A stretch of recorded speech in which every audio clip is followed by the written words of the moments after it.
요한일서 9번째 시간입니다. 요한일서 3장 14절부터 18절까지 같이 읽고 교제하도록 하겠습니다. 요한일서 3장 14절부터 18절까지입니다. 시작.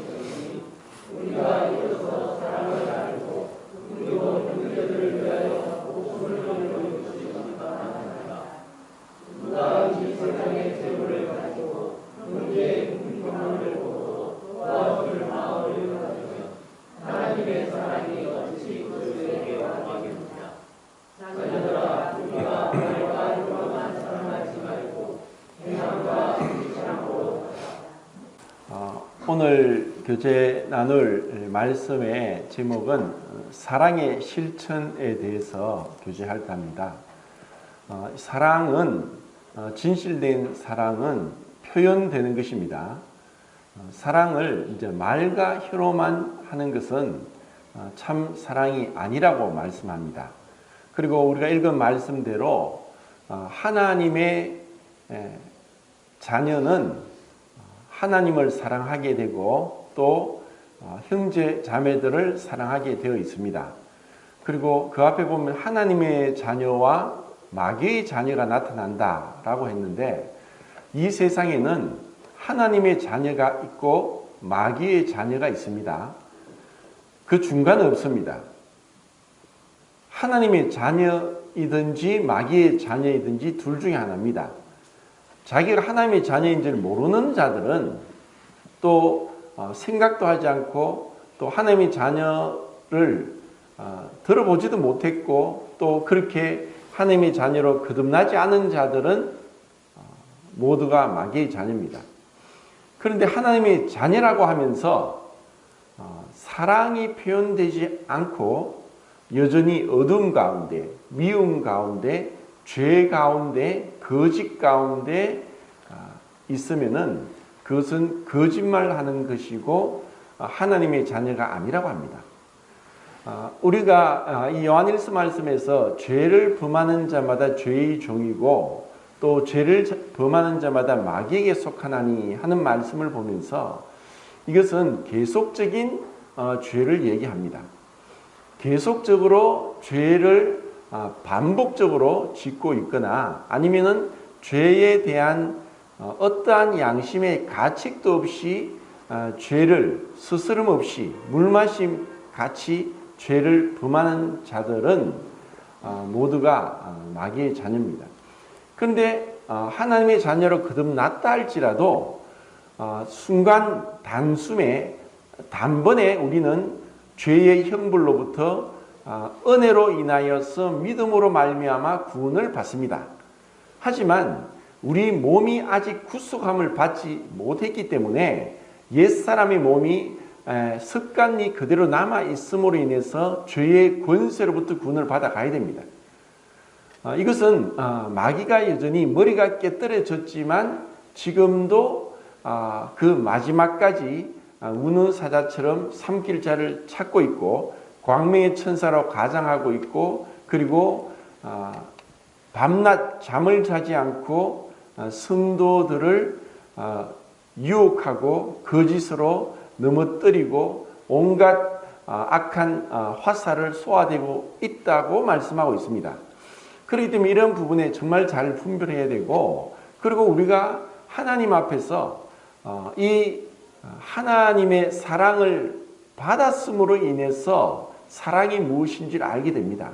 우리가 하나님을 사랑한 것이 아니라 하나님이 우리를 먼저 사랑하셨다고 이제 4장에 나옵니다.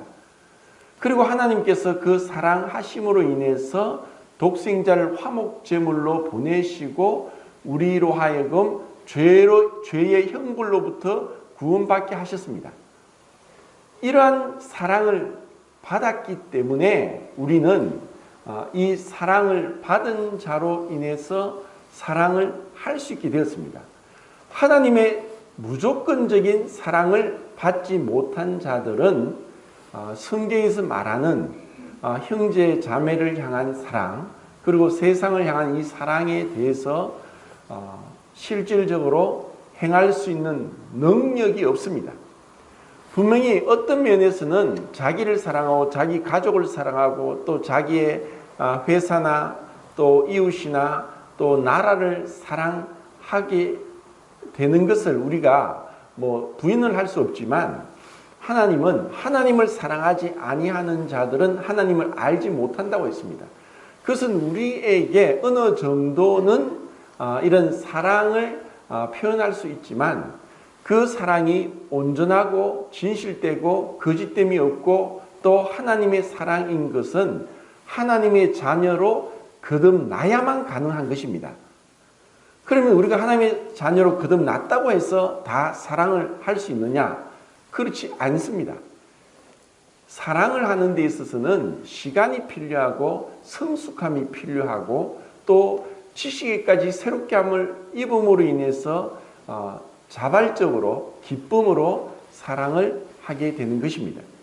그런데 오늘 제가 중점적으로 교제를 나누고자 하는 것은 재물과 사랑에 대해서 교제하여 볼까 합니다. 19세기에 그 유명한 1830년도에 태어나서 90년도까지 사역했던 찰스 헤든 스폴존이라는 영국의 유명한 목사님이 계십니다. 그분은 이제 늘 이런 입부름처럼 얘기했죠. 주머니가 회개하지 않은 자의 회개는 믿을 수 없다. 사실 이제 이런 부분에 그 예수님께서도 이 재물에 대해서, 헌금에 대해서 정말 많이 말씀하셨습니다. 근데 이제 이러한 부분에 정말 우리가 오해하고 잘못 생각하는 부분이 있기 때문에, 또 저도 사실 지금 21년째 목회를 하면서 한 번도 헌금을 하라고 강요를 하거나 한 적은 한 번도 없습니다. 성경에는 11조에 대해서 구약 성경에 24번이 나오고 신약 성경에 3번 나옵니다.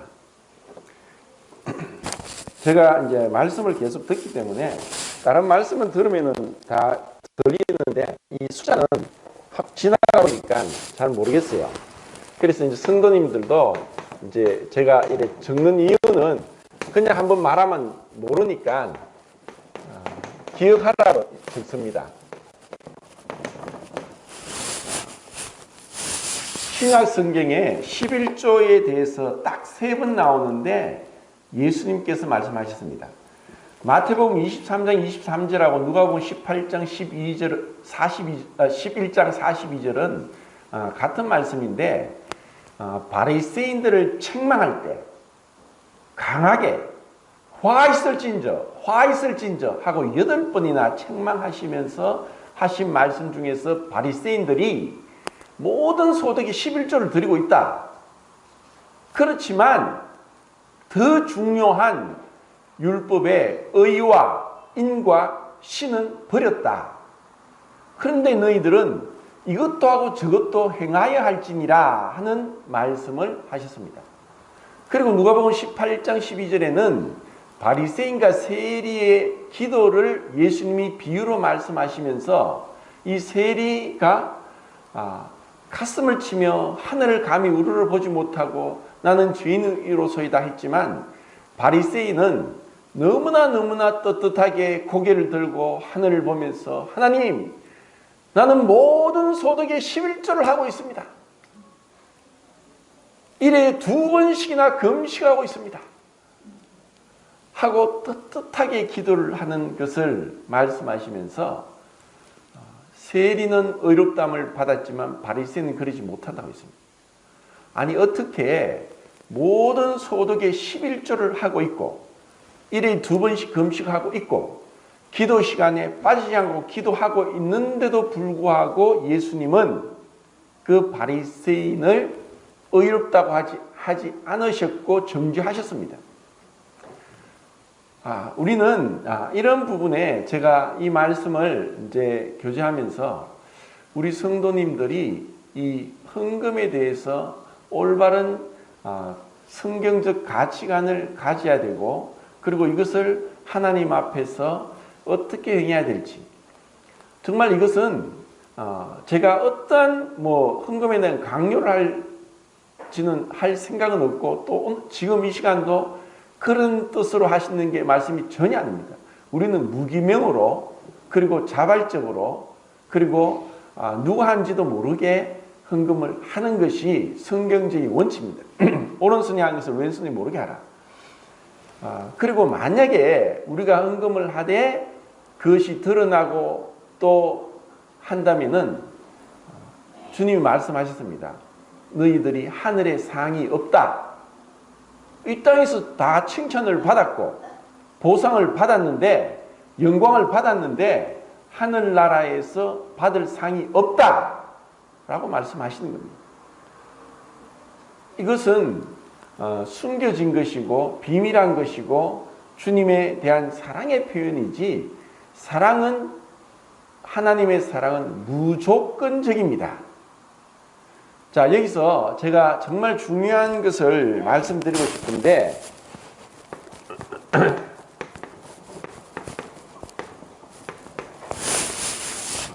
자, 나의 소유, 나의 것, 내 것이 무엇이 있는가 한번 생각해 봅시다. 나의 소유가 무엇이냐? 제일 먼저 나의 소유. 나 가진 것도 없어요. 돈도 없어요. 집도 없어요. 차도 없어요. 이렇게 할 수도 있는데, 그래도 있는 것이 있습니다. 몸은 있죠. 손도 있고, 손이 없는 사람이 있죠. 다리도 없는 사람이 있죠. 또 아니면 수술해서 비장의 무기가 없습니다 하고 비장이 없는 사람도 있죠. 그렇지만 머리가 없는 사람은 없죠. 하여튼 우리는 다 몸을 가지고 있는데 이것은 나의 소유입니다. 내 몸이지 남의 몸이 아니죠. 그럼 이 내 몸은 정말 내 것이냐? 제가 11년 전에 녹내장 진단을 받고 계속 치료를 받는 중에 나중에는 병원에서도 안 된다고 포기를 하고 나서는 민간요법을 한 2년을 수단 방법을 가리지 않고 별의별 것을 다 했는데도 안 되는 것을 보면서 처절한 절망 가운데서 어찌할 수 없는 것을 알면서 그때 저에게 무엇이 깨달아졌냐? 그래, 내가 내 몸을 어찌할 수 없는데 발버둥을 쳐도 안 되는데 내 몸이 내 것이 아니구나. 내 것이라면 내가 마음대로 할 것인데 내 것이 아니구나 하는 것을 깨달았습니다. 그래서 헌혈을 해서 지금 62번을 했습니다. 300번을 하려고 하는 게 목표인데 그게 잘 되지 않네요. 내 것이 아닌 거예요. 저는 그것을 좀 일찍 깨달았습니다. 그런데 정말 우리 모든 사람들이 내 몸이 내 것이 아니라는 것을 깨달을 때가 있습니다. 그때가 언제냐? 죽을 때입니다. 만약에 이 몸이 내 것이라면은 내가 좀 더 살고 더 안 아프고 할 수 있을 것인데 아닌 것입니다. 하나님께서 그래 이제 넌 됐다 하고 오라고 하면은 이 몸을 놔두고 와야 됩니다. 그리고 몸은 땅에 묻히죠. 전도서 5장 15절에는 너가 뻘거벗고 왔다. 그래서 갈 때도 뻘거벗고 가는 것이고 가지고 갈 것이 없다. 공술의 공수구라고 얘기합니다. 우리는 빈손으로 왔다 빈손으로 갑니다. 그런데 우리는 이 내 몸마저 내 것이라고 착각하면서 살아갑니다. 자, 그러면은 왜 신약 성경의 서신서들에서 교회에서 행해야 될 것을 말씀하시는데 한 번도 11조에 대해서 왜 한 번도 말씀하지 않았습니까?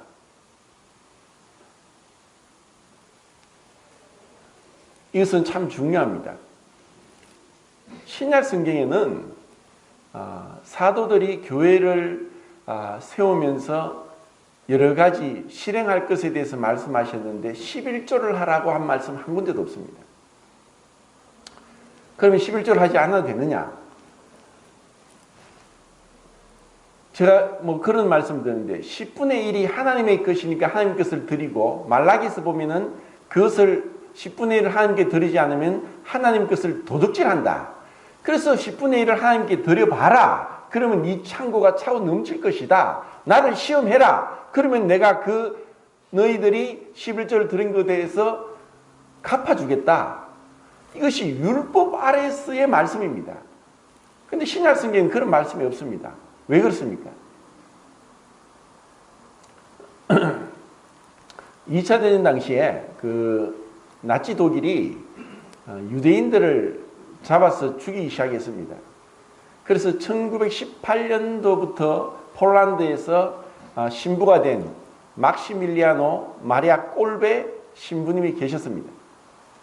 그런데 계속 나치 독일이 유대인들을 잡아 가두니까 유대인들을 피신시켜주고 도와주고 이렇게 하다가 유대인이 아닌데도 불구하고 이분이 결국 나치 독일에 붙잡혀서 유대인들이 수용되는 그 폴란드의 악명 높은 아우슈비츠 수용소에 갇히게 됐습니다. 그런데 거기서는 매일 빵을 하나씩 그 유대인들이 줬습니다. 그런데 한 어머니가 어린 아들이 있는데 이 아들이 그 빵 하나가 안 되는 거예요. 그래서 더 달라고 하니까 더 없고 해서 어머니가 자기가 먹던 빵을 안 주고 아들에게 주었는데 그래도 아들이 배고프다는 거예요. 그래서 그 나치한테 가서 아들이 너무 배고파하니까 빵을 하나 더 달라고 하니까 그 자리에서 거절하는 거예요. 이것을 알고 이 꼴베 신부님이 나는 지금 속이 불편하니까 아들에게 이 빵을 주시오 하고 이제 빵을 줍니다. 그러다가 그곳에서 배도 고프고 또 계속 가스실에서 또 생체 실험으로 또 죽어나가니까 누군가 탈출을 했습니다. 탈옥을 하고 나서 나미는 그 탈옥 환자를 찾다가 못 찾으면은 그 수용된 자들의 7명을 무차별로 선별해서 아사 감옥에 넣습니다. 너희들이 누군가 분명히 공조를 했으니까 탈출했지 빨리 자백해라 해는 아무도 나오지 않는 거예요. 그래서 7명을 선별해서 들어가는데 한 사람이 애걸복걸하면서 제발 나를 살려주세요. 나는 처자식이 있습니다. 내가 그나마 이래 죽으면 처자식은 어떡합니까? 하면서 막 애걸복걸하는 거예요. 그래도 뭐 말이 통하지 않습니다. 너희들이 공범이니까 무조건 너희들 7명은 아사 감옥에서 죽어야 된다. 그때 막시밀리아노 마리아 꼴베 신부님이 저 사람 대신 나를 넣으시오. 그러니까 나치 독일군이 당신이 제정신이냐? 저 아사 감옥이 어떤 곳인지 아냐? 괜찮습니다. 나를 대신 넣으세요. 그래서 이 사람이 대신 그 사람 대신 들어갑니다. 그곳에서 아무도 주지 않는 거예요. 하루 이틀, 일주일, 2주일 배고파서 죽는 가운데 그곳에서 정말 고통 속에서 부르짖습니다. 그래서 이분이 그곳에서 죽게 됩니다.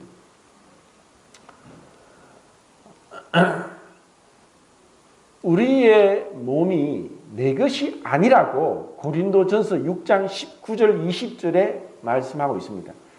우리는 그리스도의 피값으로 산 것이 되었고 이제는 우리 것이 아니라 예수 그리스도의 것이 되었다. 또 고린도후서에는 산자와 죽은 자의 주가 되려 하시고 사나 죽으나 우리가 주의 것이다. 우리는 율법 아래 있지 않고 은혜 아래 있습니다.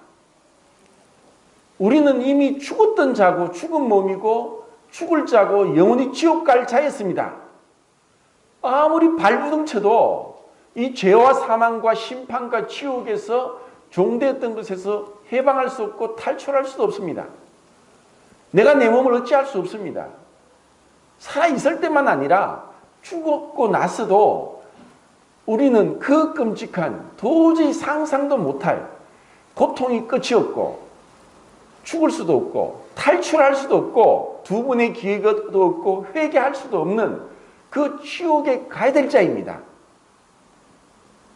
그런데 이런 자를 위해서 하나님이 세상을 이처럼 사랑하사 독생자를 주셨습니다. 사랑은 주는 것입니다. 무조건적으로. 그리고 그 사랑하는 대상을 위해 치러진 희생을 통해서 그 사랑이 측정됩니다. 그 사랑이 얼마나 완전해요? 첫 번째, 사람이 아니라 하나님이 우리를 위해 아버지는 독생자, 유일하신 한 분 아들을 우리를 위해 주셨습니다. 그리고 아들 예수님은 우리를 위해서 하늘 보좌를 버리고 하나님 되기를 포기하고 인간의 몸, 사람의 몸, 종의 형체를 가지고 오셨습니다. 그리고 우리를 위해서, 우리 죄를 위해서 십자가에서 물과 피를 다 쏟기까지 그 끔찍한 고난을 하나님이신데도 불구하고 죄가 없는데도 불구하고 우리를 위해서 고난 당하시고 죽으셨습니다. 우리는 어떤 자입니까? 사랑받을 수 없는 자고 용서받을 수 없는 자고 영원히 지옥에서 형벌을 받아도 죄값으로 나올 수 없는 자입니다. 그리고 영원하신 성령님이 그 예수 그리스도 2000년의 십자가의 피가 우리에게 적용되고 우리 죄가 용서되고 영원한 속죄를 이루도록 영원한 성령님의 사역으로 인해서 우리는 영원한 속죄를 받고 구원을 받았습니다. 이런 사랑을 받았는데 우리가 여전히 율법 아래 있으면서 어떤 그렇게 생각해서는 오산인 것입니다.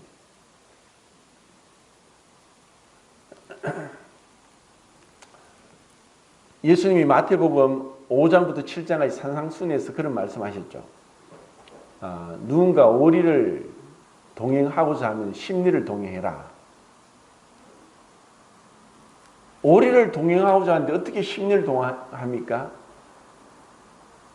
이것이 은혜 안에 있는 하나님의 사랑을 받고 용서함을 받은 자의 삶이라고 말씀하셨습니다. 억지로 그렇게 오리를 가기 싫어도 바쁜 일이 있어도 누가 원한다면은 따라가 주는 것이 오리가 아니라 더 원하는 대로 십리까지 해줘라. 누가 겉옷을 달라고 하면은 겉옷을 주고 속옷도 줘라. 누가 분이 나서 너의 오른뺨을 때리거든. 그래요. 당신이 이렇게 내 뺨을 때리가 속이 시원하면 내 왼편도 때리세요. 하라고 하는 것입니다. 이것이 사랑이고 예수님이 그것을 십자가에서 그리고 이 땅에 오셔서 육신을 입으시고 우리에게 보여주신 것입니다. 무조건적으로. 우리가 이것을 의무적으로 마지못해 하는 것을 주님이 기뻐하시겠느냐. 오늘날 많은 교회에서 헌금을 강요합니다. 돈이 없으면 교회도 못 간다 얘기합니다. 하나님이 모든 것이 하나님의 것인데 하나님 우리의 때 묻은 그 더러운 돈을 원하십니까? 하나님을 모독하는 것입니다. 만약에 어떤 식으로든지 헌금을 강요하고 한다면 하나님을 모독하는 것입니다.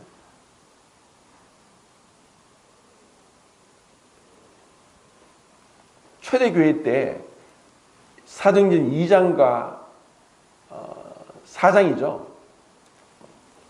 그들이 소유를 다 팔아서 사도들 발 앞에 두었습니다.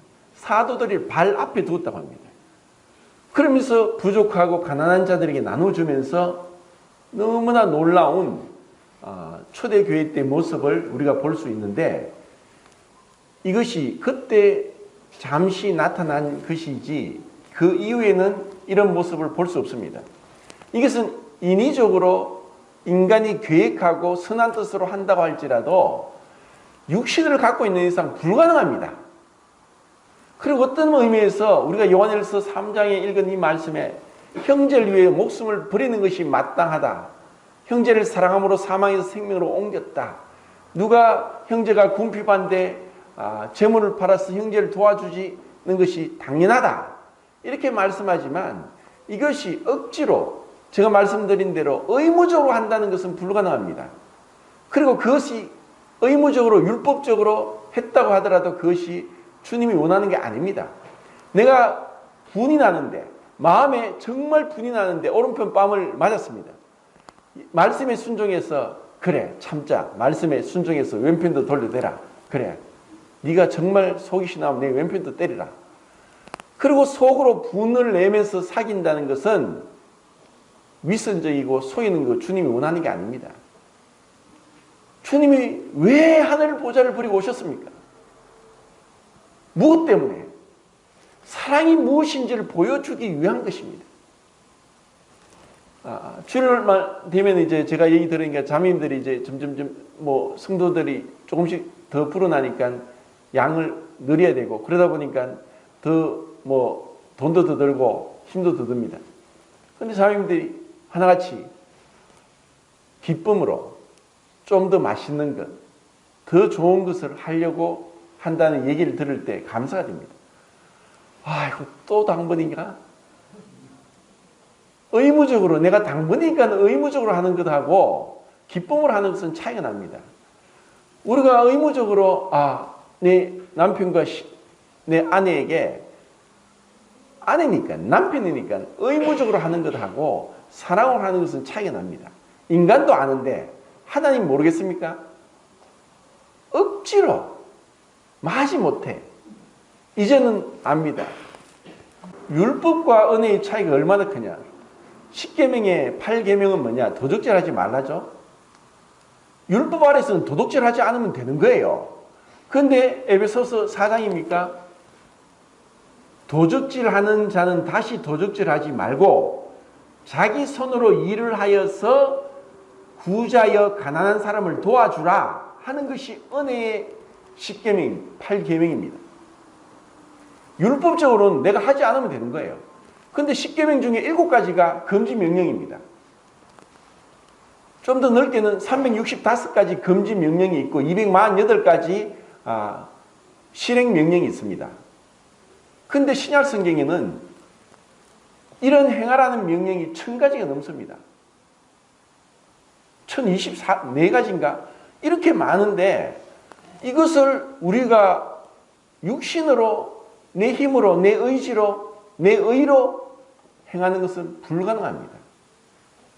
주님의 마음이 아니곤 주님이 주신 사랑에 감동되어서 내 자신의 힘으로 하지 않고 은혜로 감사함으로 기쁨으로 자원함으로 하는 것이 주님이 우리에게 원하시는 겁니다.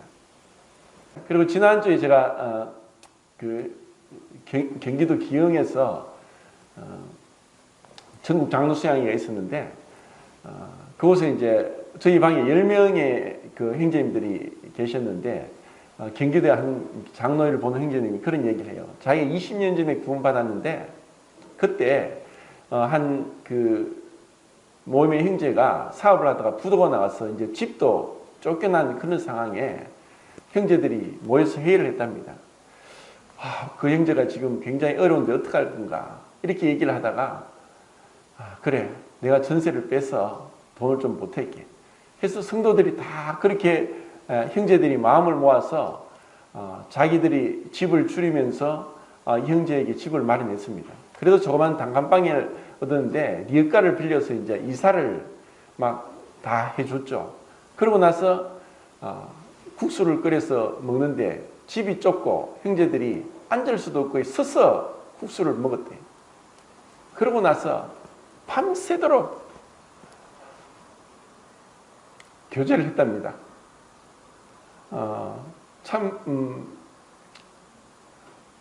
이러한 형제 사랑이 없으면은 아무리 진리가 있어도 주님이 그것을 기뻐하지 않습니다. 고린도전서 13장에 사랑이 없으면은 지식도 기적도 다 아무 소용없고 아무 유익이 없다고 한 것입니다. 사랑이 없으면 아무 유익이 없습니다.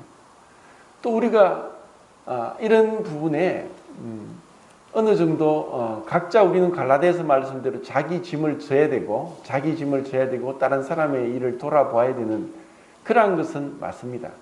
그런데 정말 우리가